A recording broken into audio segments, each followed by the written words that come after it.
Brother M K Stalin அவர்கள் என்ற மாதிரி காங்கிரஸ் ராகுல் காந்தி அவர்கள் கூப்பிட்டார். அதே மாதிரி மு.க.ஸ்டாலின் அவர்கள் மை பிரதர் ராகுல் காந்தி என்று கூப்பிட்ட மேடையில் பேசிய பேச்சுக்கள் எல்லாத்தையும் நாங்கள் கேட்டோம்.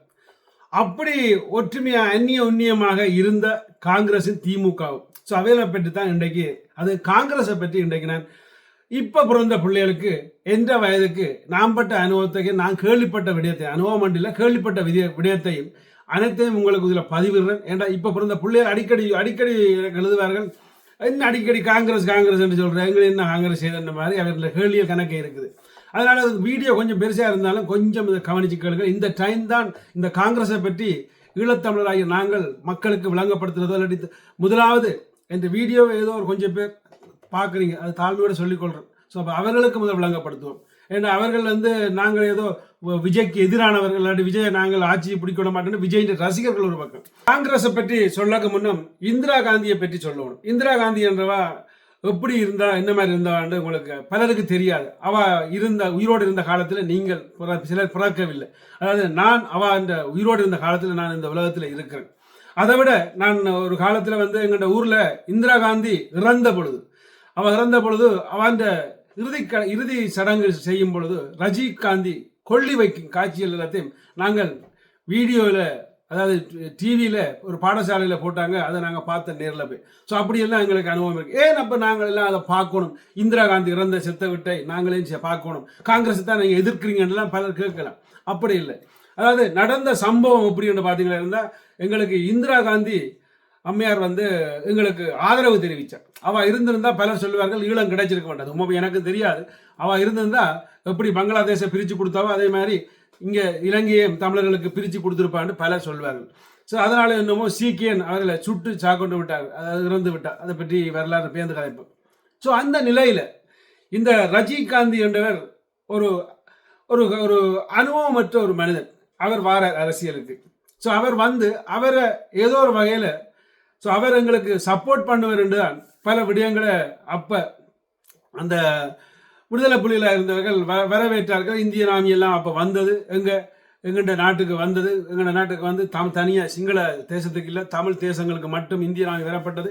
ஸோ இந்திய நாமி சும்மா இருக்கையில் பெண்களை கற்பழித்தார்கள், பெண்களை துஷ்பிரயோகம் செய்தார்கள், பலரை சுட்டு கொன்றார்கள், பல விடயங்களை செய்தார்கள் இந்திய நாமி. நீங்கள் எப்படி இப்போ காஷ்மீரில் நடக்குதோ அதை விட கேவலமாக எங்கள்ட ஈழத்தில் நடந்ததெல்லாம் உங்களுக்கு தெரியாது. ஸோ அப்போ அந்த நிலையில் சரி, அதுக்கு பிறகு என்ன நடந்தது உண்மை யாருக்கு இதுவரையும் தெரியாது. ரஜினிகாந்தியை விடுதலை புலிகள்லாம் கொன்றாங்க என்ற ஒரு குற்றச்சாட்டு இருந்தது.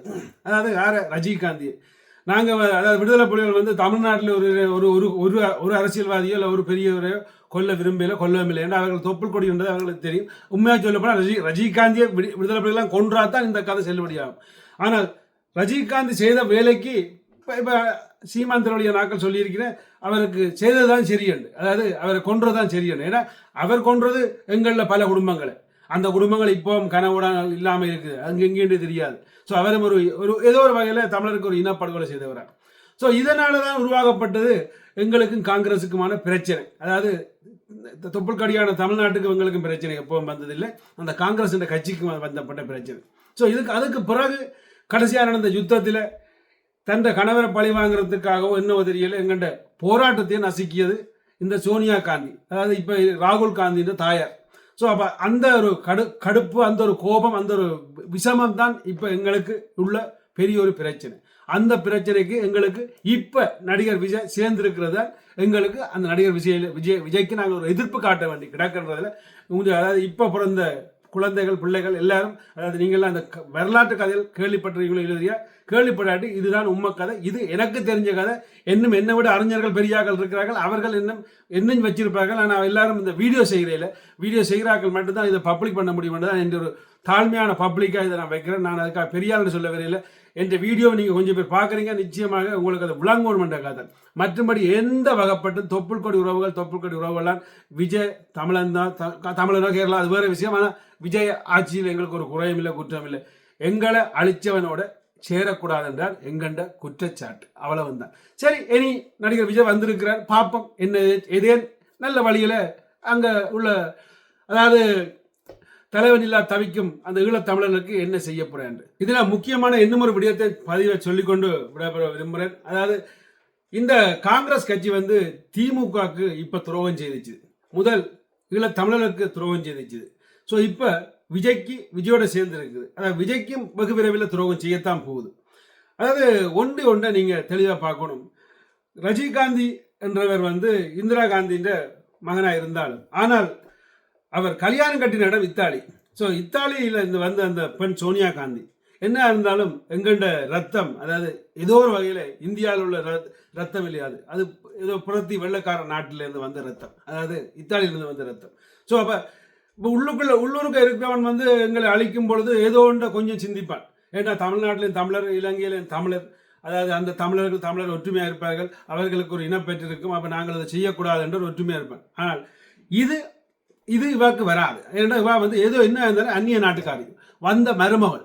ஸோ அந்த வந்த மருமகள்கிட்ட ஆட்சியை கொடுக்காதீங்கன்னா எங்கண்ட தாழ்மையான வேண்டுகோள்.